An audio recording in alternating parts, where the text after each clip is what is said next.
history. I don't know exactly the precise. American Studies. American Studies, okay, I stand corrected. And he did his dissertation on Alexander Campbell, which he will share a little bit with us today. Also, as we were planning for today's service, and I was talking with Dr. Gruber, talking with Jerry, and we were coordinating, you know how they say that great minds think alike. And in both cases, both gentlemen were thinking along the lines of our topic today, not just our heritage as disciples, a heritage of the Christian churches, but also at the center point of our heritage is the table. So,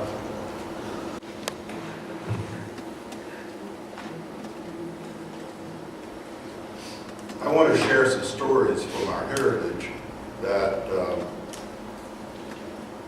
focus on the significance of unity at the table. In the north of Ireland, and in Scotland too, Thomas Campbell had worked for years to reunite the branches of his denomination. He'd taken on a very difficult task. He sought to eliminate divisions among believers. Scots in Ireland took sides even on issues that did not really apply outside of Scotland. It was as though people were looking for almost any reason to justify fragmentation among believers. And so Thomas Campbell was frustrated. He yearned for a better way. Maybe that was one of the reasons he was considering a change. Like many other Scotch-Irish of the day, he was drawn to what he was hearing about a fresh start in America. He was also coping with some health issues, and his physician suggested a change of climate might be helpful. Maybe a sea voyage. That's my kind of doctor. So, Thomas Campbell made up his mind. He would go to America. His wife and children would remain in Ireland for the time being. They would come and join him once he was established in the New World. So we boarded a ship in Londonderry in the spring of 1807 and arrived in Philadelphia 35 days later. The synod with which he would be affiliated was actually meeting in the city, that city, at that time. Soon he was on his way westward. He was eager to begin his ministerial duties in southwestern Pennsylvania. Not quite the frontier, but almost the Wild West of that day. By stagecoach or wagon, it took him about 2 weeks to make the 350-mile journey across the mountains to Washington, Pennsylvania. Soon after he arrived there, Campbell began laboring among churches in that thinly populated region. He stood before one of those little congregations on a Sunday morning that summer. He preached in preparation for communion. He urged unity and deplored party spirit. Who knows what he was thinking on that day? I'm sure ideas were flooding in and upon him. Perhaps he was thinking about opportunities in the new world, a blank slate. It was an Eden of sorts, a place of new beginnings. Perhaps he was wondering why he should perpetuate customs that encouraged the very party spirit that he opposed. What he did that day was consistent with views on Christian unity that he'd held for years. As he looked out over the congregation, he knew that some did not belong to that particular flock. Some did not even belong to the particular fragment of a fragment of a fragment of Christendom to which he belonged. He knew well the restrictions that had originated on the other side of the Atlantic. The practice he was expected to follow was to offer communion only to members in good standing of that particular fragment. A number of other religious groups did the same thing, after all. The table was fenced, metaphorically, of course, but he knowingly opened the door. On that day, in that place at least, the unity that Campbell yearned for would be realized. So he invited all of the believers who were there that day to participate in the sacramental meal. They gave thanks to the same Lord.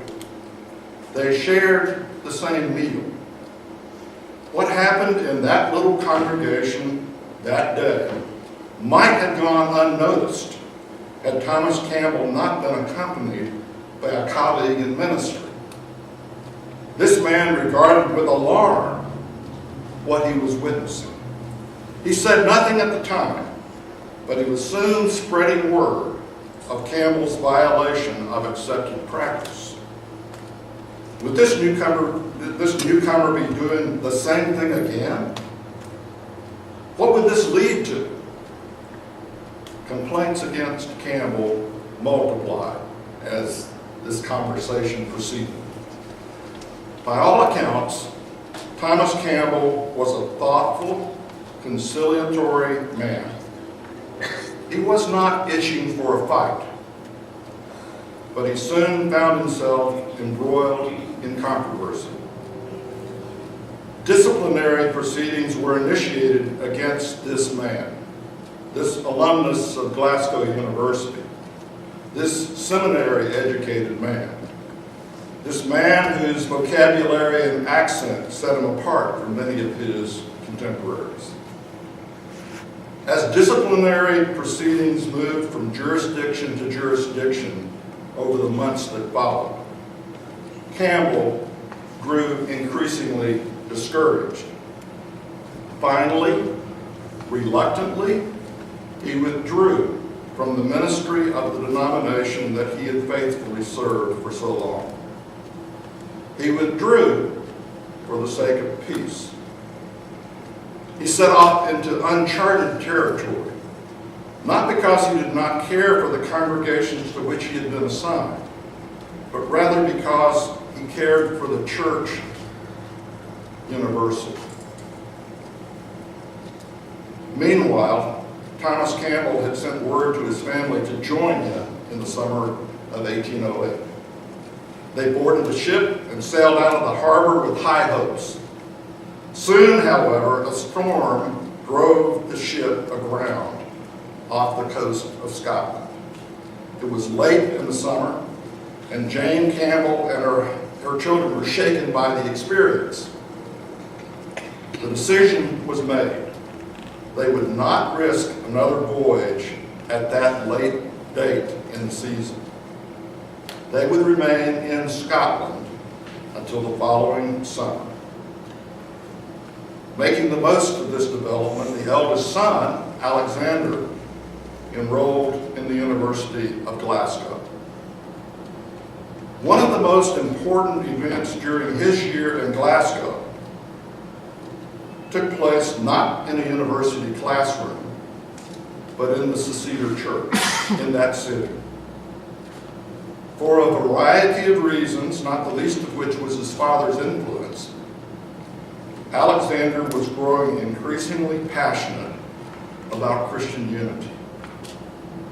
As a communion Sunday approached, this university student went to the church, gave the right answers to the questions he was asked, and was given a medal token. This communion token certified that he was a member in good standing of his denomination. He was expected to exchange this token for the loaf and the cup on the day of the service. Yes, unusual as it sounds, that was the custom. In an unsettled state of mind, Alexander went to the service. He had been worshiping in several churches of various denominations during his stay in Glasgow. But he wondered, was he not guilty of implying that only one kind of believer was genuine when he participated in a sacramental service that excluded other believers?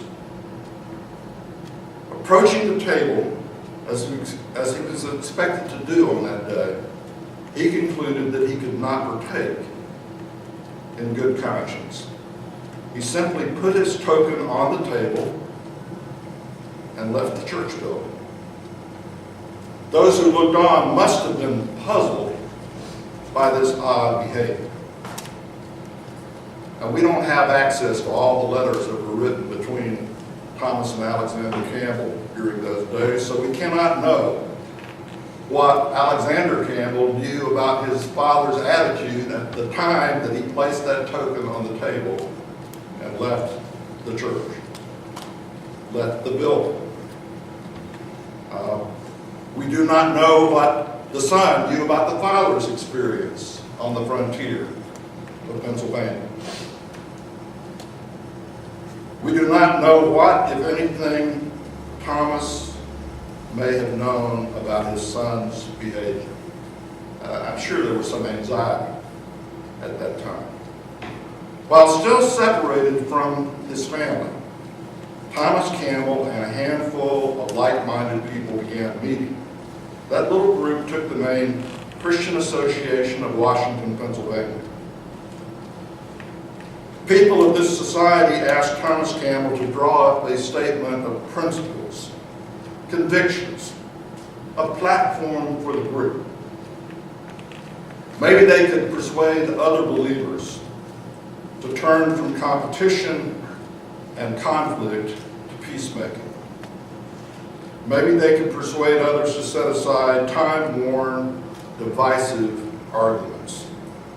Just maybe an intelligent understanding of Scripture itself would bring a new day of unity for a renewed church. Campbell drew up this document. He took the assignment very seriously.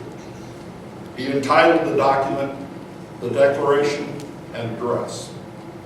It was presented to the Christian Association and adopted 204 years ago, on September the 7th, 1809, to be precise. Now, if you've ever looked at a copy of this document, you know that it's more than a pamphlet. More than 90 pages in the original. The Declaration and Address is not easy reading. But fortunately, 13 relatively concise propositions make up the heart and soul of the document. We can learn much about the Declaration and Address by focusing on those propositions. Campbell begins these 13 statements. You will get a chance to meet Dr. Gruber afterwards. Please feel free to ask him any questions, ask him about any embarrassing information that you want to about Ann and myself. And in the meantime, let us begin. Scripture this morning.